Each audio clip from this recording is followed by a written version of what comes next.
Saya di Puspa, polisi masih terus menyelidiki peristiwa penemuan jenazah ayah dan anak balita di rumah mereka di Koja, Jakarta Utara. Kriminolog menyebut kasus ini polanya hampir sama dengan penemuan jenazah anggota keluarga di Depok dan Kalideres yang sempat menghebohkan publik. Misteri masih menyelimuti kasus penemuan jenazah ayah dan anak balita di rumahnya di Koja, Jakarta Utara.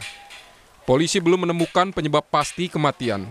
Namun berdasarkan hasil otopsi, polisi menyimpulkan bahwa keduanya tidak meninggal bersamaan.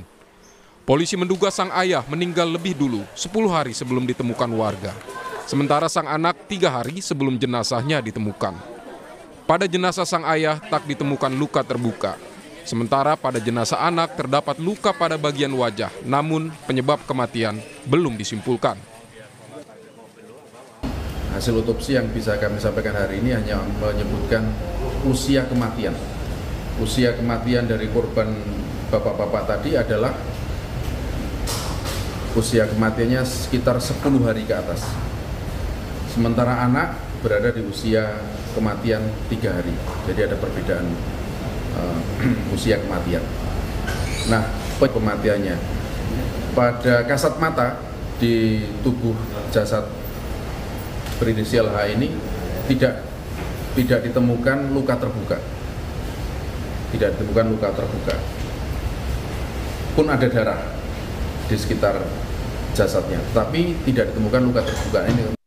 Saat ditemukan pada hari Sabtu lalu, jasad ayah dan anak sudah dalam keadaan membusuk.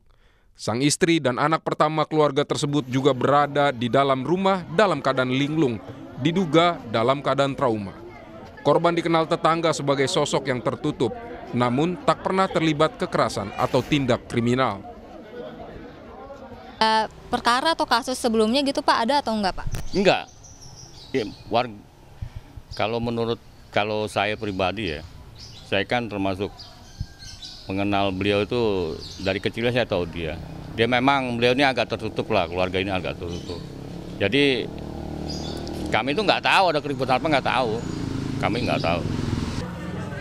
Kriminolog Universitas Indonesia Adrianus Meliala melihat ada pola sejenis dalam kasus penemuan jasad ayah dan anak di Koja, Jakarta Utara dengan kasus penemuan jasad keluarga di Cinere, Depok, Jawa Barat dan Kalideres, Jakarta Barat beberapa waktu lalu. Jadi 3 itu, ya. Pertama adalah sakit terminal yang dimiliki oleh orang-orang di rumah itu. Lalu kemudian gaya hidup yang menjauh, mengasingkan diri dari orang lain, dan yang ketiga adalah niat bunuh diri. Nah, mana yang benar, mana yang sebetulnya terjadi, itu nggak jadi soal menurut saya. Tapi yang jelas bahwa kelihatannya pasti ada. Dan kalau dikaitkan dengan konteks kasus di Koja ini, kemungkinan 1, 2, 3 di antaranya pasti benar tuh. Jenazah ayah dan anak telah diuji forensik di RS Polri Kramat Jati, Jakarta Timur. Jenazah kemudian dimakamkan di TPU Semper, Jakarta Utara. Tim Liputan, Kompas TV.